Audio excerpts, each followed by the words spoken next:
जन्म से पहले और मृत्यु के बाद आत्मा कहाँ रहती है।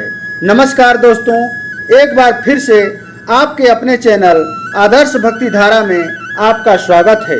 दोस्तों, अगर आप हमारे चैनल पर नए हैं तो इसे अवश्य ही सब्सक्राइब कर लें ताकि आपको धार्मिक नॉलेज फुल वीडियो मिलता रहे।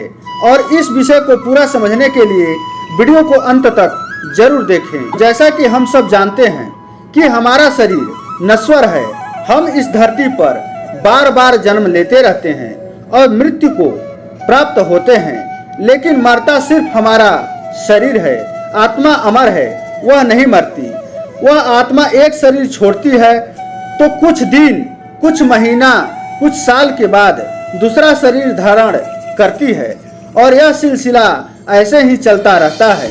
मगर हम आज जानेंगे कि मृत्यु के बाद और जन्म से पहले आत्मा कहाँ रहती है और क्या करती है। यही सब जानने के लिए जिसका वर्णन 18 पुराणों में से एक पुराण गरुड़ पुराण है, उसी में वर्णन किया गया है। गरुड़ पुराण में वर्णित कथा के अनुसार जैसे ही एक आत्मा अपने शरीर को त्याग करती है, उस आत्मा को ले जाने के लिए पहले से ही यम के दूत वहां मौजूद रहते हैं। यम दूत उस आत्मा को यमलोक में यमराज के पास लेकर जाते हैं। उसके बाद उस आत्मा के कर्मों के अनुसार उसको सजाएं सुनाई जाती है। फिर आत्मा 24 घंटे यमपुरी में रहती है। फिर उस आत्मा को वहीं मृतक घर में छोड़ दिया जाता है। वहां आत्मा 13 दिन तक रहती है। वहां अंतिम संस्कार पूर्ण होने के बाद यम के दूत फिर से उस आत्मा को यमलोक लेकर जाते हैं, लेकिन रास्ते में बहुत कठिनाई और यातनाएं सहन करने पड़ते हैं। उस आत्मा को यमपुरी में जाना पड़ता है, परंतु पुण्य आत्मा हो, अच्छे कर्म किया हो तो उसे वहां तक जाने में बहुत कठिनाई नहीं होती। रास्ते में बैतरणी नदी भी मिलता है, जहां सभी आत्माओं को इस नदी से होकर गुजरना पड़ता है, जिसे अपने कर्मों के अनुसार उसमें दंड मिलता रहता है। 17 दिन तक यात्रा करने के बाद 18वें दिन यम के दूत उस आत्मा को यमलोक लेकर पहुंचते हैं। वहीं यमलोक से सटी पुष्पौधा नाम की एक नदी मिलती है, जिसका जल स्वच्छ और निर्मल होता है।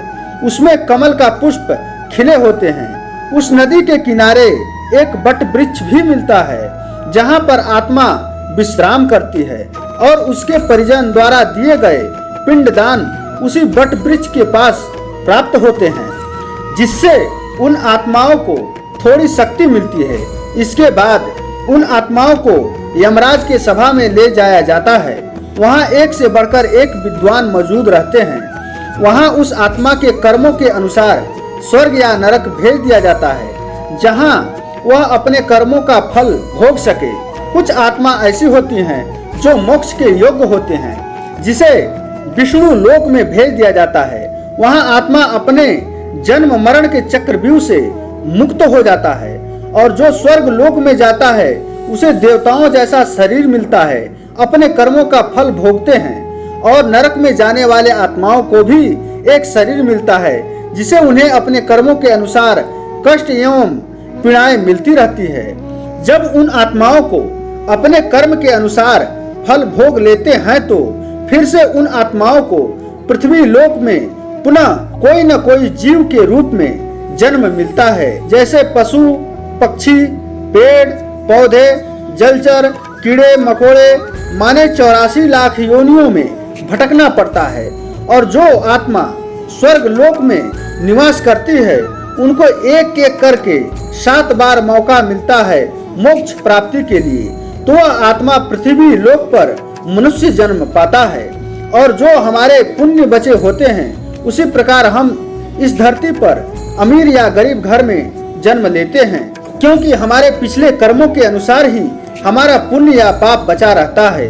उसी के फल स्वरूप हमारा पुनः जन्म मिलता है। और यह प्रक्रिया इसी प्रकार चलता रहता है जब तक हम मोक्ष के अधिकारी ना बन जाएं। इसलिए हमारा जन्म गरीब घर में हो या अमीर घर में, हमें अपने अच्छे कर्मों द्वारा अपना लोक और परलोक दोनों बनाना पड़ता है। मोक्ष का अधिकारी बनना ही आत्मा का परम लक्ष्य है। तो दोस्तों, आशा रखता हूँ कि आप लोग इस विषय को समझ गए होंगे। तो वीडियो को अपने मित्र रिश्तेदार को शेयर जरूर करें। जय सिया राम।